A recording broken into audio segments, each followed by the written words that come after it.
Hello, John. Hello, Oliver. We're going to talk about today about Akpoa. Akpoa is a clamping company. Now own one of the biggest car parking facilities in Ireland. So Akpoa was a company that started in 1959 in the US by a US politician who partnered with some business person, and that's the origins of that company. It's now owned by the Middle East Arabs, and a few other businessmen in the UK, and has a turnover of about 500 million per year worldwide. Profit. Profit, yeah, that's the profit. With a big turnover, more big turnover than that.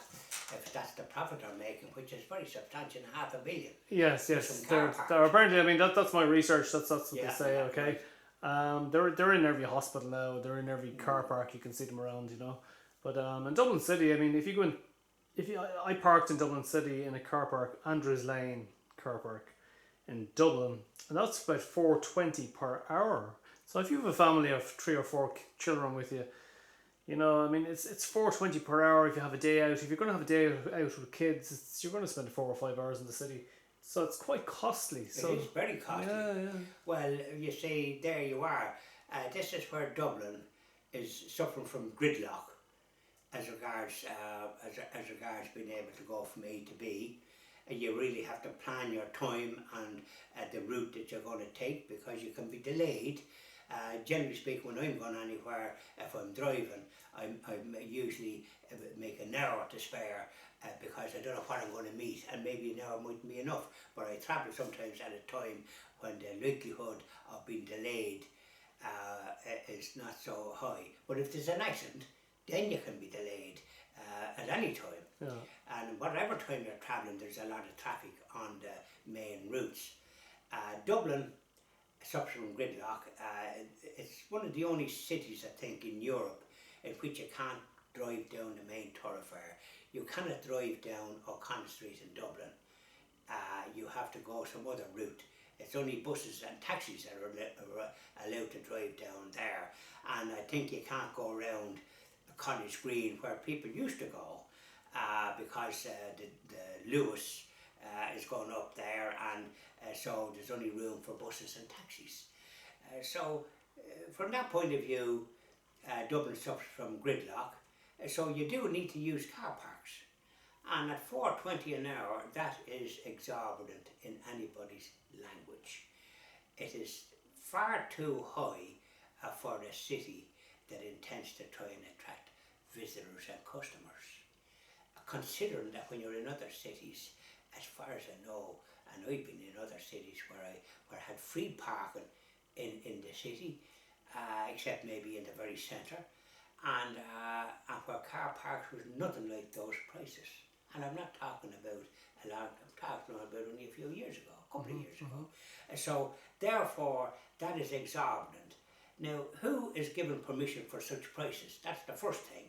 I see the Competition and Consumer Association, organisation, not association, a government body, has given permission for this takeover of the National Car Parks of Ireland, that's NCCP, who heretofore operated car parks in Dublin and also operated, I think, car parks in hospitals as well.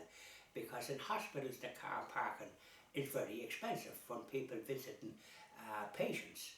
It doesn't happen in other countries, believe it or not, in Europe. Perhaps in Britain it does, but certainly not in other European countries. You might have to pay, but that charge will do you for the whole day if you happen to have to be in there the whole day. Supposing somebody is in very serious and they might be dying, and you might be visiting them several times in a week and all the rest of it. So it would cost a fortune in this country if you were doing that.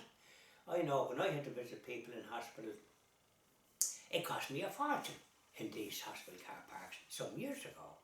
So here we are now, and it's controlled by this organisation that is not certainly Irish, and is kind of started, as you say, by some American in 1959, probably gone to his maker by now, and now operated and owned primarily by people from Muslim countries and others from perhaps the UK. We don't know who they are.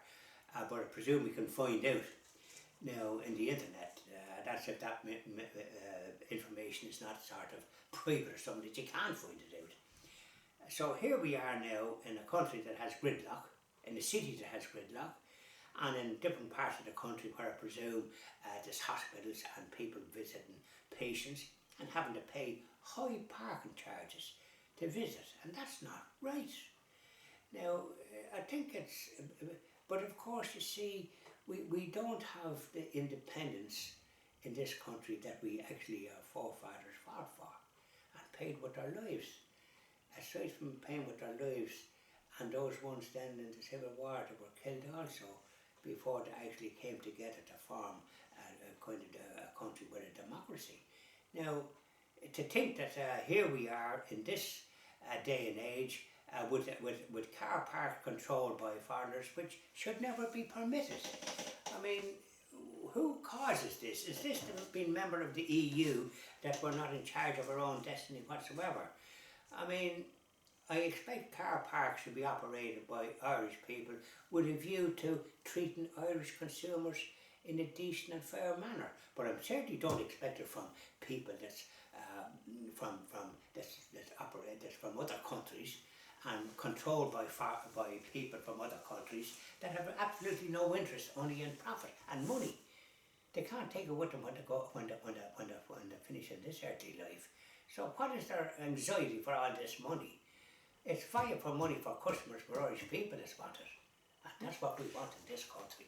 And not this business of the excess car parking charges that operates in every part of the capital and in every part of the country where they have parking. And don't forget, if you park a little over the time, your car can be clamped. That's right. There's another big bucket of money you can fork out.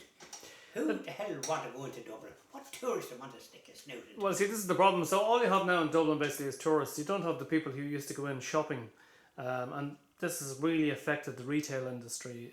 They've high rates, they've lots of bills to pay, but they can't get the footfall anymore. You can see St. Stephen's Green Shopping Centre, it's a skeleton now. It's gone down. But you can see an awful lot of Grafton Street, the footfall's gone down. Yeah. Henry Street. The city looks, if you go into the city when it's empty, right, it looks absolutely terrible. It looks run down. There's nothing there. Yeah. People used to win the shop years ago. O'Connor Street was one of the widest streets in Europe, a lovely city. Now it's gone so, with the Lewis going up and down, which should have happened, and the same up in Stephen's Green. You just, they have all this Lewis stuff, but where's the footfall? Where's the people going into shops? They're not going into shops. Yeah. And Grafton Street has the name for years, but I've a feeling that it ain't doing the business that it was doing. But if you look at the car parks, okay, the car parks are now owned by foreign multinationals. If you look at the our department stores, some of them are now owned by foreign multinationals. The problem with allowing multinationals to take hold of a city is that there's no sense of national pride. Correct. And there's the problem. That's the major problem. Yeah. And if you're in your own country, it should be owned by the people in that country, plus the infrastructure, plus the car parks, plus the stores and all the rest of it. If people want to invest in the country, they can invest in some other way, but not to take control over the retail trade and all the rest of it, which they have done to the detriment of the Irish people. It doesn't matter what the narrative is, it's not beneficial for the overall welfare of Irish citizens working and living in this country. That's why I think we still have quite a few of them emigrating. They're not satisfied with the high cost of living, with the high cost of housing and the high cost of trying to go about. What's the point of paying big money in the city when you can't move from A to B freely? It's just no point in it. And this business of the car parks owned by foreigners is completely out of the question and should never be permitted. Oh, okay. Thank you very much, John. Thank you very much, Oliver.